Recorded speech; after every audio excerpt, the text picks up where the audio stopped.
Yes. I mean, Mount Bayou is a place where we adapt. Yes.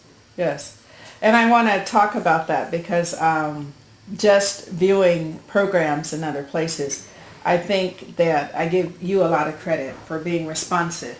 I mean, it's evident to me that you've taken a look at these core standards, you've taken a look at these core curriculum, you've taken a look at your state tests, and you see where there's some gaps, there's some holes, and then you developed a plan to fill in those holes, as opposed to waiting until the children fall through the cracks and then scrambling trying to figure out what to do. I know you have a supplemental reading program in your elementary schools from the Accelerated Reader. That's correct. Okay, so that will help in terms of increasing those reading scores. Now you have an after-school program as well. And so can you talk a little bit about how you're coordinating these programs to meet these objectives? Well, we basically depends on the principal as the instructional leader. Uh-huh.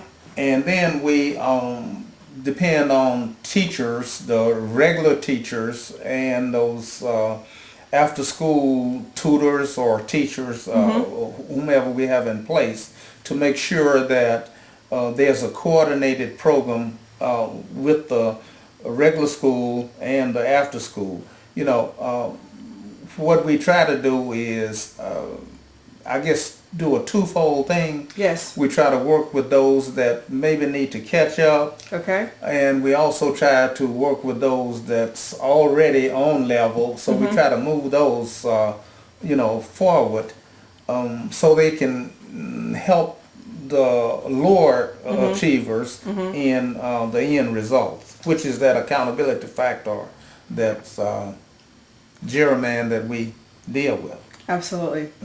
I'm going to let you brag a little bit about your levels.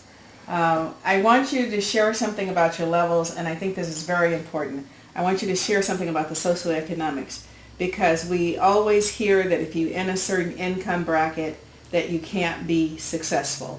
And I think that Mount Bayou has defied that for 100 years, and so you really have a success record. Why don't you share something about your levels, your schools?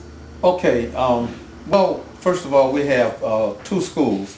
We have a K-6 school and we have a 7-12 school. And I guess we kind of defy odds because you have a 7-12 school and usually your gap falls with the 7th, 8th, and 9th graders for the most part. Well, in most schools you have a middle school, so the other school can kind of take up the slack here. But we find that in a lot of instances our 7th and 8th graders help with our subject area test results. And speaking from a socioeconomic level, especially economic level, we are 100% free and reduced lunch. So if you look at data now, I'm not saying that everybody's in the poverty level, by no means, but because our percentages is high in the poverty level, then all of our students are eligible for free lunches. So we have 100% free lunch programs. Yet we always go back to the fact that when Mount Bayou was founded, it was founded on the principle that blacks could excel as well as any other group. And we've tried to keep that in the forefront when we start dealing with education and other things. Now, our level, you mentioned levels there. Yeah, we are a successful school district, and there are 6 school districts in Bayou County, which is the county that we're in, and we are the only successful school district in the county. The majority 5 of those 6 school districts are majority black, but they do have a percentage of whites.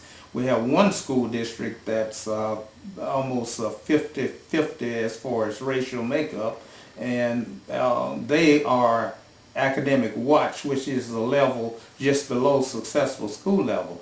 So we're real proud of the fact that we are the only school district in the county at the successful level. Another factor